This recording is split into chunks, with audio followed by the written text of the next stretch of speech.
ప్రశ్నలు ఏదలుచుకున్నాను. దాంట్లో భాగంగా మీరు మొదట పిసిసి కావాలని కోరుకున్నది కొండా సురేఖ, కొండా మురళీధరరావు గారు. ఆ రోజు వారు మాట్లాడుతూ కొండా మురళీ గారి ఆదేశాల మేరకి కొండా సురేఖ గారు పిసిసి రేవంత్ రెడ్డి గారిని ప్రపోజ్ చేయడం జరిగింది. తర్వాత ఢిల్లీ స్థాయిలో కూడా ఆమె ప్రపోజ్ చేయడం జరిగింది. ఆ రోజు నువ్వు పిసిసి అయినాక ఫస్ట్ మొట్టమొదటిగా మా ఇంటికే వచ్చారు.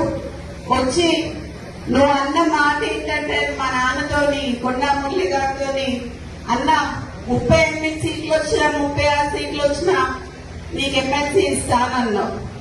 అన్నవా లేదా అనేది మా కోటగండి మైసమ్మ దగ్గరికి రా, ఎల్లమ్మ దగ్గరికి రా, శక్తివంతమైన దేవత ఆడ నేను అనలేదని నువ్వు ప్రమాణం చేయి, అప్పుడు నేను చెప్తా. ఒక బీసీ బిడ్డకి, ఒక క్రౌడ్ పుల్లర్ కి ఎందుకు ఎమ్మెల్సీ ఇయ్యలేదు, ఎందుకు పదవి ఇయ్యలేదు అని నేను అడుగుతున్నా. ఈరోజు నిన్నొచ్చి